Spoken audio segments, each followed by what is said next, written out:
Hey friends, this is Mark Suroviec, host of the Workplace Solutions podcast, inviting you to discover the joy of work. All right, Sasha, how you doing? I'm doing good, Mark. How are you? I'm good. I'm good. Are you enjoying the conference so far? Yeah, no, the conference has been great. I don't even know how to describe how good it is to be in person right now. Oh, you are not kidding. So I am here with Sasha Griffith. We are at the Association for Challenge Course Technology, ACCT Conference in Cleveland, Ohio, in person.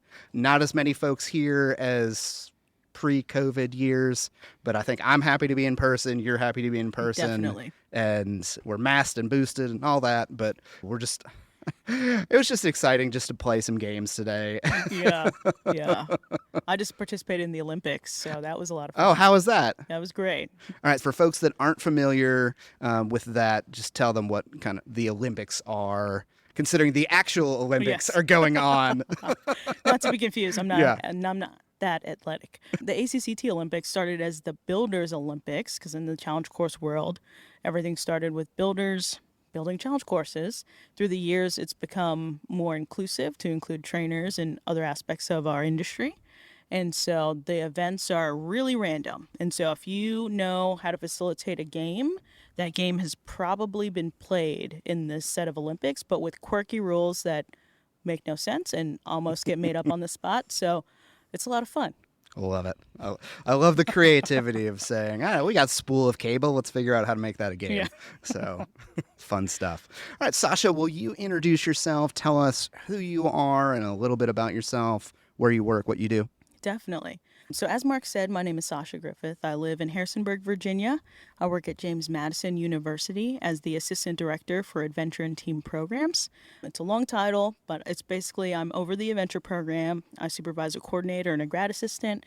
The three of us supervise about 65 student staff who run, it's grown a lot since I've been there. But we oversee a ropes course program, a rental program of adventure gear, climbing wall, and a trip program. Outside of that, I keep my challenge course skills up by being a trainer with 2 PVMs, Signature Research and Vestal Gap. Can you define that acronym? Not everyone may know what that means. PVM is a professional vendor member, and they go through an accreditation process with our association that we're at the conference for right now. So if you are listening and you are not in the outdoor ed field, ropes course field, experiential field, that's fine. What we're going to chat about was Sasha, if I can speak, what we're going to chat about with my wonderful friend here. It's been a while since we've seen each other, so just take time to consider it. It should be pertinent to anyone who is leading a group of people in any context. So if you are a trainer or a coach or a teacher, the stuff we're going to be talking about is still pertinent. I just wanted to give that caveat so that if you're like, ropes course, this is still for you. Okay? Yeah. So Sasha, I'm going to put you on the spot. You are a facilitator. So I know you have a favorite energizer or icebreaker question that you like to ask. Hit me with it. That is actually hard. I try to change it up because of COVID and not being able to. It doesn't have to be like your this. favorite. Just one you'll share with us today. I'll answer and you can answer it yourself. So usually I try to start with something about your background. So where did you come from or how did you get here? Picking something like that. And you share with a partner is typically how I facilitate it. Okay. So go ahead and ask me and I'll answer. All right, Mark. How did you get here into the field of what you're doing right now? Oh. Not physically to Cleveland. Yeah. The short version of the story is I was in grad school and I had an internship with a place that had a ropes course and did leadership and team building. And I liked it better than what I was studying in grad school. And what I was studying in grad school was great. I studied the psychology of athletic counseling. So it was a very counseling and sports focused program. But I just came alive when I got into this field of team development and leadership and management, and just I loved that internship. And so just pursued that journey instead of what my major traditionally goes towards. So that's the short version. We don't have time for the long version. So I'll keep mine the short version too. Mine's pretty similar to yours, where I was a senior in college. What am I going to do? Business wasn't panning out because of a story we can get into later. And so I was like, what the heck is happening here? And I found out that I can get a grad assistantship doing Aventure things. And so I followed that path and learned about experiential education by opening a course in Commerce, Texas at the school there. And yeah, the rest is kind of history. Went back to Florida, did some things, and got the call about the job at JMU in 2013. So it's been a little bit. Yep. And Sasha used to work with one of my favorite people on the planet, who was one of my first ever trainers that I learned from, Roger Greer. We were just having a chat about an hour ago. Roger, I'm putting your name out there again, so someone will give you a message that you were on another podcast. Yep, Roger's awesome. If you get a chance to attend a training or workshop or just chat with him, do it. All right, so let's talk a little bit about, let's start with pre-COVID. What did team building or adventure education look like for you? What were some of the things you were doing before this happened? Yes, I was really hitting the stride at the JMU program. We had over 300 groups coming out to our course, which we focus on experiential education on our course and team building, and groups come out.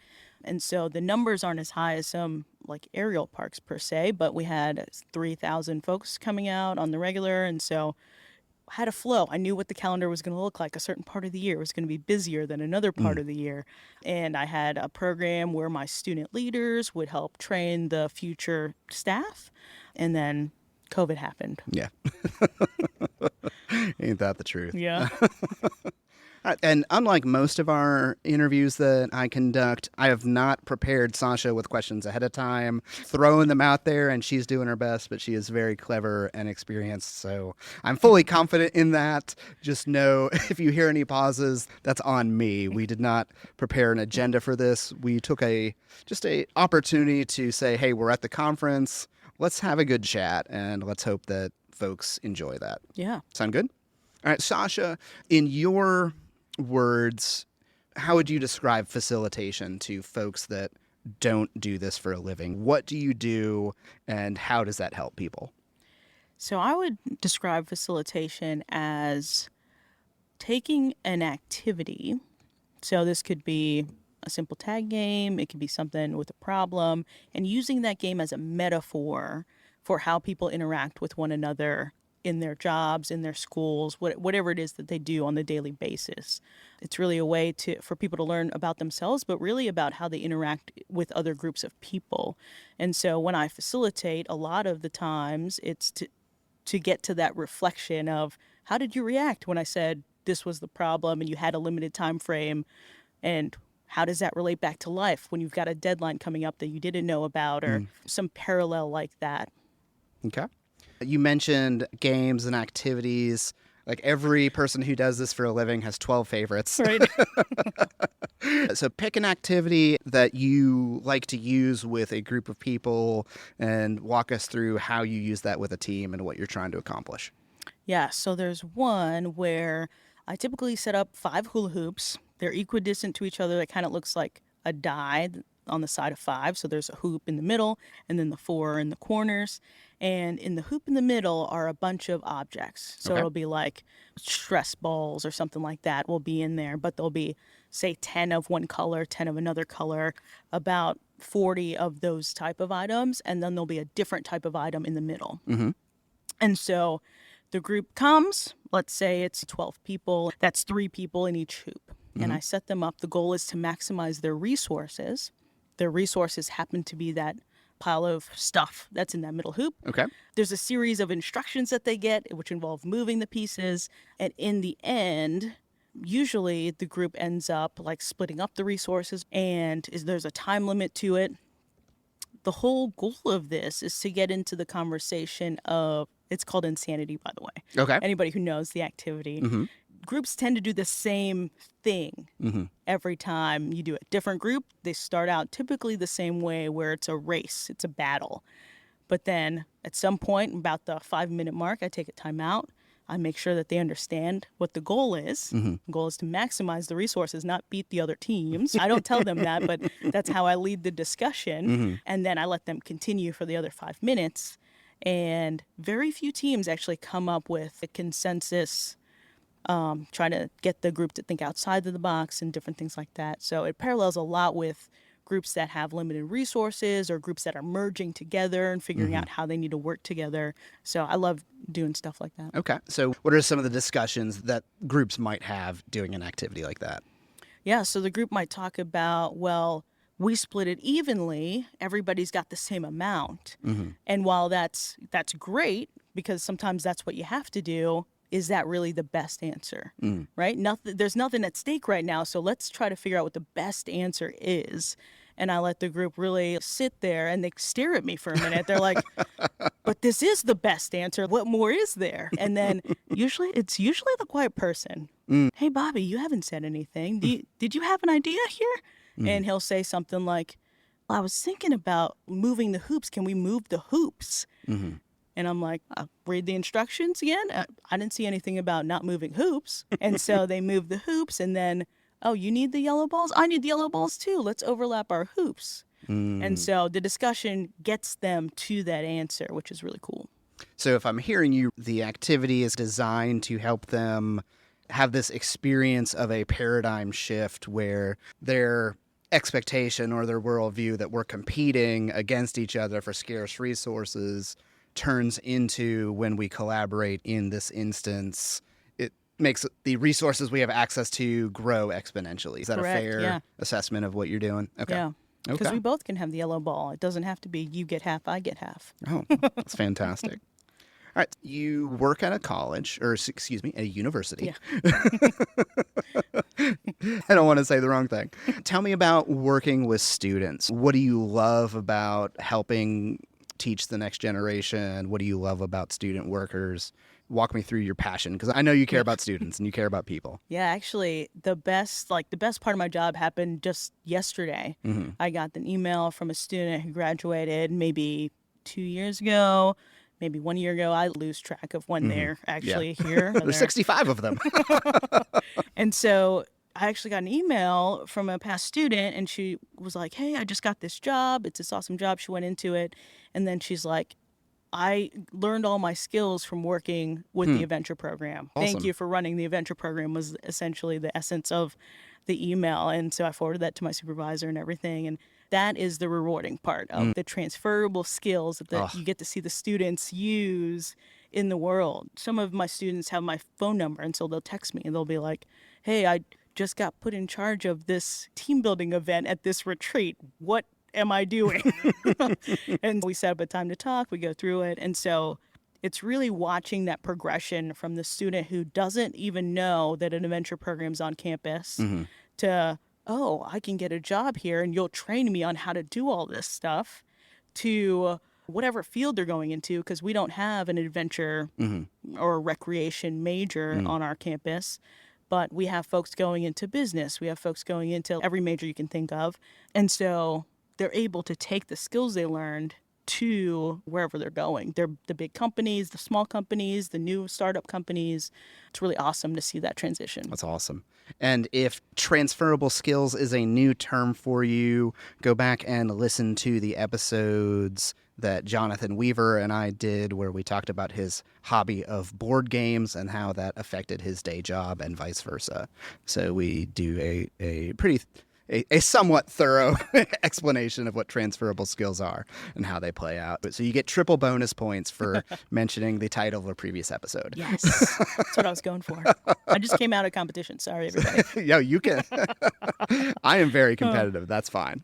I want to win at podcasting. Yes, let's do it. It's not happening yet. That's okay. So you work with a lot of people. Tell me about a group of people that you worked with either as a facilitator or as a trainer that had some impactful or transformational experience. So without giving too much detail or saying something you shouldn't, tell us about who this group was, what they were dealing with, and what the transformation that an individual in the group went through or the group itself. I'll go with the most recent one. It was a group that was a part of a local nonprofit. It was their small office staff. There was 4 of them out there, and they were really coming out of COVID. They were brand new. They had never met each other. There's a lot of that going on right now. And this group went from like barely wanting to be there to we're going to help each other across this Mohawk walk. And a Mohawk walk is a low element that has cable that's 8 to 12 inches off the ground, and there's poles holding the cable together. And so to go from not wanting to be there to, hey, I'm holding on to you while I'm shaking on this cable, I think is quite a transition in the 4 hours that they were with me out on the ropes course. So yeah, that'd be the most recent. That's awesome. Is there a particular group or type of group you really get excited about working with? Like when you see them on the calendar, you're like, yes! I really enjoy working with actually younger kids. Okay, define younger. Yes. So to clarify, middle school age. When they can God bless you. When they can understand sarcasm, sometimes it goes over their head. That age, it's like perfect for me. I think anyone that loves middle school kids should be just sainted by every major religion. Just because there's just not enough people that love a very challenging age. I started at a camp working at the ropes course there. And so just getting 50 kids to do something in the 3 hours we had them out there, it was really cool to watch them go from like really scared to try something, just putting the harness on or whatever. All right, so with middle schoolers as one of your favorite groups, tell us a fun story or memory from working with that audience. I don't know if this will be fun or scary, but okay. Let me say this, and then we might scratch it from the record. Okay. We'll see. These are already my favorite stories. So I was working at summer camp, and it wasn't the first week. It was like week 5, week 6, that kind of thing. And so we're in a rhythm. There's a couple kids who are afraid, but they're going to try. We're cheering them on, that kind of thing. And this one particular camper, she goes up. This is a static style course. So the short version, Okay. It's a high ropes course where you're attached with your own safety ropes. Equipment. Yes. Okay. And so she gets to the first platform that's there, and then there's a point where you walk on a cable to a pole, and then you do the next thing that was after that. But you don't actually unclip until you get to the next big platform. It's literally just a pole in between. And so she's terrified. She gets to this pole, and she takes both of her clips off. And she stands there and goes, what do I do with this? And yeah, that's my most memorable, because then I watched our challenge course manager like just talk her through what she needed to do, because when someone is scared on a ropes course, they have a tendency to shake like Elvis, and not in a fun way. No, there's no singing involved. I was just at the Rock and Roll Hall of Fame on Tuesday, so like Elvis is fresh in my mind. That's awesome. And so for folks without a challenge course background, the situation that Sasha is explaining is you're basically 30 or more feet in the air, and both pieces of safety equipment are no longer attached to the apparatus. So you would call it, the industry term is double unclip. So you've taken off both pieces of gear, and there's a rule in high ropes that I refer to as the ABC rule. You always be connected. That's a good rule. Your ABCs, always be connected to something. And that's bad and scary and terrifying, because at that point, there's nothing to prevent them from falling if they should fall until one of those is reestablished. Okay. Yeah. So I don't know if you want to use that one. Oh, we can use that. That's fine. I don't know. I didn't say. Yeah, you didn't say the camp. Anything. I think since you shared that story, I'll share one that it reminded me of. One of my scariest moments I've ever had on the high ropes course. I was working a program on a similar system that Sasha described. So the person was clipped in with their safety equipment, but it was winter. It was probably like January in a region of the country where that's a really big deal. And folks aren't used to being outside in that weather. And so the person had a puffy coat on, a big down coat. And all through my challenge course experience and training, you were always taught the harness goes on the outside of everything they're wearing. And that was just a standard thing that I learned, I think I know where this is going. operated for years. And this person had a very kind of beanpole profile. They were very skinny, almost no hips. And the harness was on the outside of their clothing, including the puffy coat. And I was helping someone else, and he just waved at me and said, "Hey, Mark, I think something's not right." And I look over, and the waist belt of his harness was below his knees. And I'm just like, oh, dear God. Because that's... And thankfully, he was standing on something that was somewhat solid. He wasn't moving, and he didn't panic. And I panicked in my brain, but not on the outside. Good job. And went out and... let's fix that, buddy. I pulled up his harness and got it underneath his coat and cinched it down. That if he would have fallen, he would have fallen out of his harness. And that's just absolutely terrifying. And it wasn't something that I had done wrong based on what I had been taught. For at that point, I've probably been facilitating for 10 years. This wasn't a rookie mistake, but it was a principle that was applied wrongly. That was just like one of those, you always do X. And in this case, that was always do X was a terrible idea. And like, I'm laughing about it now because he's okay, but I was terrified. I was so scared. When we share those stories on the podcast, we call it the wheel of embarrassing moments. So since I just spun the wheel on myself, Sasha, tell me a story of professional failure or a blunder that you had and what you've learned from it. And I'll let you choose from anything that the statute of limitations is passed or won't get you in trouble with JMU. Actually, I've got a pretty funny one that's with our high course. And it has to do with winter as well. Okay. So it was a training, and I was going up, and typically I demonstrate the first rescue so they can see it in action, and then we go back, break down the steps. They get to practice on the ground. So you are, in this instance, you are training other people to operate a ropes course. Yes. Okay. My student staff. Okay. And so I go up there, I'm doing the rescue, and the rescue is a pretty simple process where we just need to get somebody down to the ground. They're tired, usually is the case. In this case, we like to say out of fun tickets. Yeah, that's a good one. Yeah, they're just out of fun tickets. Like, they've redeemed them all. That's awesome. So I'm out there. I've got my staff who's just sitting in her harness, and I don't know if I said this, but I grew up in Orlando, Florida. And so when I moved to Virginia, there was quite a shuffle of, why is it the weather changing every 3 months kind of situation? Now, it's not a thing that happens in Florida.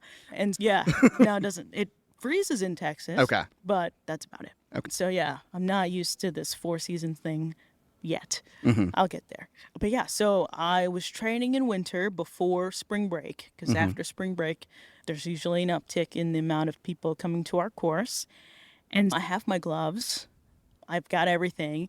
And then I had her go ahead and lengthen. So her ropes, I had her lengthen those so she could sit a little bit lower so I can demonstrate the whole situation.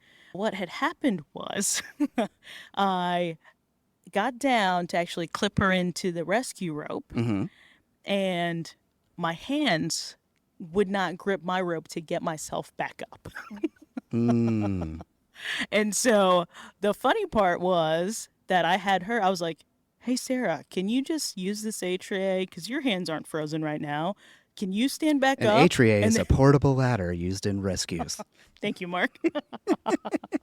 So yeah, instead of me just going through the rescue and doing this awesome demo like I was used to, in front of all of my staff, they saw me ask my staff who was learning to get up and do some extra things to help me get back up to finish the rescue on her.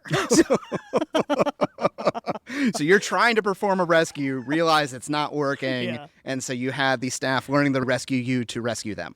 Yes.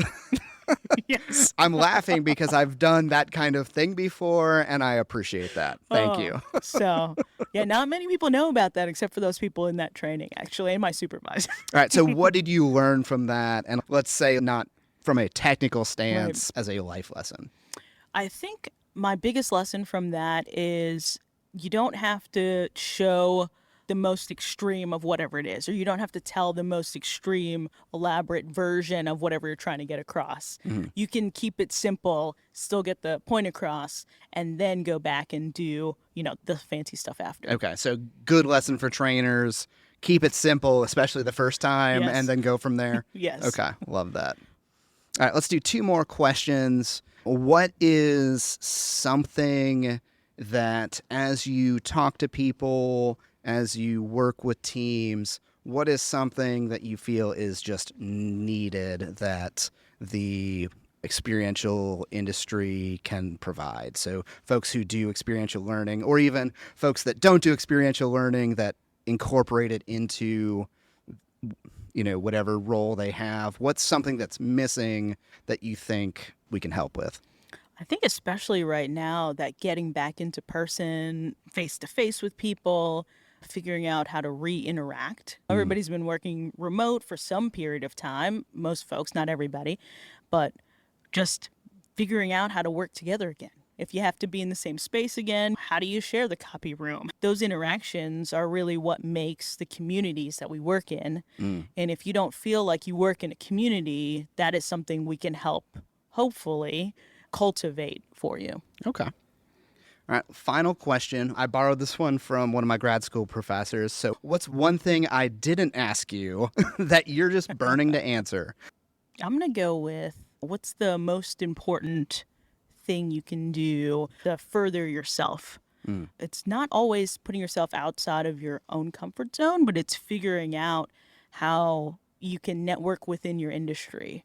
So that might be just emailing folks, it might be connecting to people on LinkedIn, it might be going to conferences, but figuring out how you can connect with someone who's been where you want to go, or even if it's not where you want to go, they're further along in the industry than you. And if you talk to enough people that are further along, you can figure out which path you want to take and learn and grow from there. I love that. And I've found that when I do the same thing for folks who haven't been in the industry for as long, I often learn just as much from the questions they ask. I'm like, oh, I need to simple this down. Like I'm out in the left field and they're just like, can I do this for a living? If it takes you more than 20 seconds or whatever it is to explain something, you got to learn more about it. Love it. Love it. How can folks contact you or reach you? Do you have a social media or LinkedIn profile or anything you would like to share? Yeah, I have all the above. On Instagram, I'm World O Sasha, World O Sasha, no space or anything. On social media, on Facebook, you can find me just my name, Sasha Griffith, and that's a TH at the end. I'm also on LinkedIn.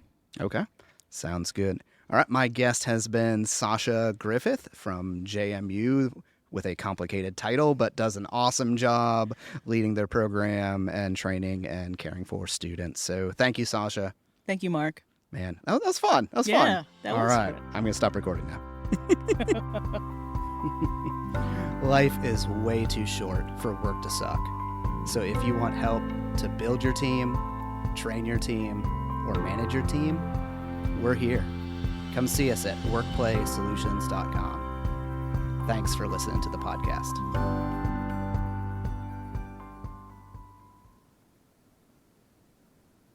Yeah, I think I had one. It disappeared. Give me a second. Oh, no, we can take the time because folks will never hear it.